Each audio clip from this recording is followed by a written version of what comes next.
Bonjour, alors aujourd'hui présentation d'une maquette Revell Star Wars du Mandalorian, voilà, avec une maquette sortie en 2022, sur laquelle je lorgnais depuis longtemps, mais qui était quand même un peu cher selon moi, et qui est donc la maquette, vous le voyez, d'une figurine de Grogu, alias l'enfant avant qu'on ne connaisse son nom, et donc une maquette au 1/3, un gros morceau, un gros bébé. Qui sera peut-être un peu difficile même pour moi de faire des effets de poils sur à la fois les oreilles et sur son petit crâne, mais pourquoi pas, ça sera l'occasion de tester quelques méthodes. En attendant, donc une maquette de Revell au 1/3 qui date de fin 2022 et que j'espérais trouver un jour ou l'autre à petit prix, parce que c'était toujours assez cher, entre 60 et 70 euros, quels que soient les points de vente, c'était quand même assez affreux.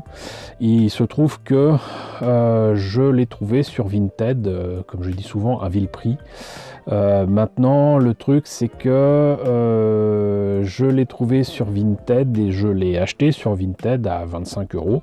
Mais en fait, j'aurais pu l'avoir pour un poil moins cher, voire le même prix, dans les boutiques Cultura. Et ça, je ne l'ai su que très récemment. Maintenant, je l'ai acheté sur Vinted quand même, parce que je me suis renseigné un petit peu, et le Cultura le plus proche de chez moi à Toulouse, je me suis renseigné, j'ai la chance de connaître des gens qui connaissent des gens qui ont pu me dire s'il y en avait encore en stock, et j'ai su que ça servait à rien d'aller jusqu'à Toulouse pour acheter cette maquette à 25 euros, parce qu'il n'y en avait plus.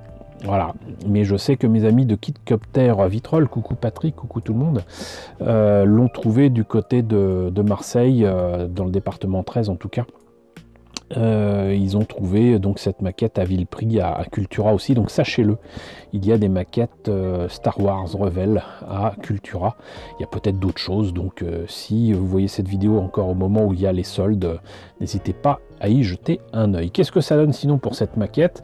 Bah écoutez, c'était peut-être cher il y a 2 ans, mais c'est un gros morceau, c'est un très très gros morceau, c'est une grosse boîte.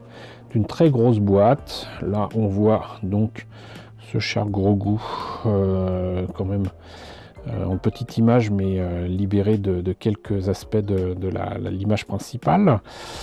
Hop, là on a quand même une photo avec les pièces en présence. Il n'y en a pas énormément, hein, franchement. Les couleurs à prendre. Là on a la version montée et peinte par je ne sais qui de chez Revell, et c'est propre mais bof. C'est d'autant plus dommage que ce soit propre, parce que ils ont fait en sorte que son berceau soit un petit peu abîmé, et je trouve quand même que la pose qu'ils lui ont donnée est quand même assez étrange. Je sais pas s'il est vraiment comme ça dans la série, mais bon, on verra. Et je crois que, bah, ma foi, c'est tout. Parce que du coup, la boîte est tellement grosse qu'il n'y a rien. Il n'y a rien derrière. Donc ce que je vous propose, c'est de voir à l'intérieur ce que ça donne. Alors, avant de montrer ce que nous réserve la notice de montage, qui m'étonne déjà un petit peu par la taille de la tige ici et du socle qui permet de tenir le berceau comme s'il flottait dans l'air. Vous montrer peut-être, puisqu'on en parlait tout à l'heure, des effets de peinture. On a là pour une fois une planche de décalco à l'échelle de cette maquette, hein, puisque c'est du 1/3, c'est énorme. Et on a là donc des petits détails à mettre ici, autour du berceau, et même des effets de rayures, des caillures ou je ne sais quoi. Et là, ça c'est pour faire les yeux. C'est pour faire les yeux, pour faire les pupilles de Grogu. Et on voit bien que là c'est marqué 2022. Ça m'a étonné moi quand j'ai vu ça, mais on va voir si ça facilite vraiment les choses, parce que à cette échelle là, si je me rappelle bien, il me semble qu'ils ont carrément fait les yeux en transparent. En tout cas, pour la notice, on a là les pièces de Grogu, une partie, là on a le berceau très clairement, et là le socle, et là ça confirme ce que je disais, à savoir que donc on a la tête de Grogu, les conseils de peinture, et on voit pas l'intérieur des yeux. Donc c'est vraiment fait à part, mais par contre la notice n'est pas très précise à ce niveau-là. Si, ok, là il est écrit que c'est en clair. Et là il faut mettre les décalcos. D'accord, donc on met les décalcos sur un support qu'on met derrière des pièces transparentes. Pas super clair. Là on lui met, je sais pas si on peut appeler ça son vêtement, espèce d'oripeau qu'il a là. On continue sur Gros Goût avec les mains en deux parties, les pieds en deux parties. Bon, je sais que c'est une grosse échelle, mais quand même. On réunit le tout, on a priori fini Gros Goût. Après, c'est le berceau. Moi, je vais appeler ça le berceau.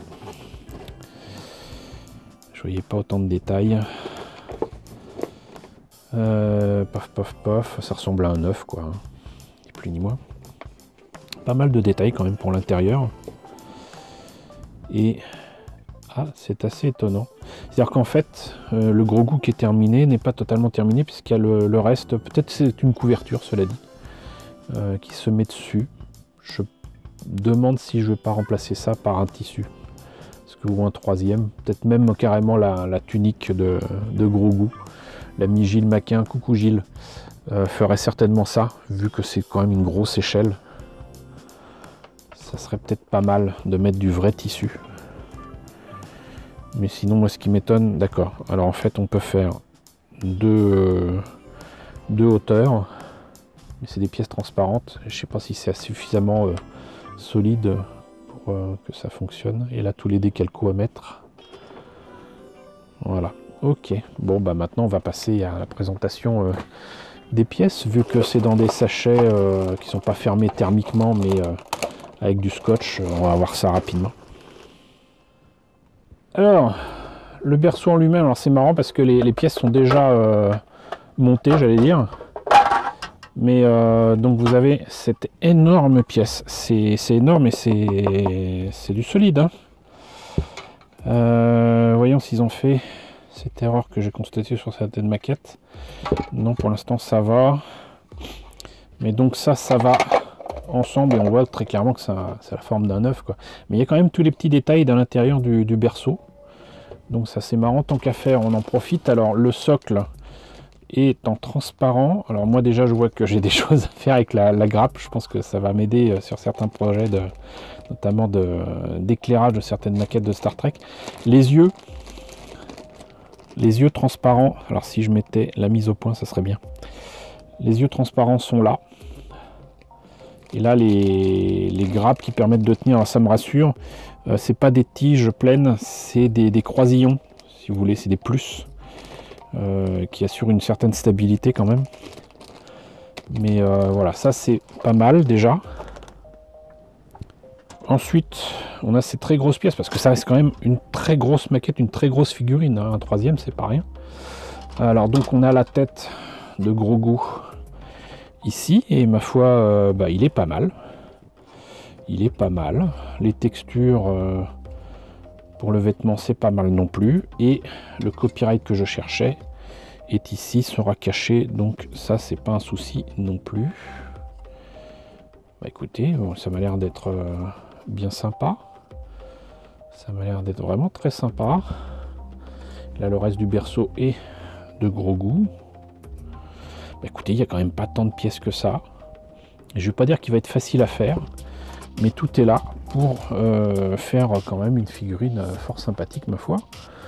Donc, bah écoutez, ça m'a l'air vraiment pas mal. Hein, vraiment pas mal.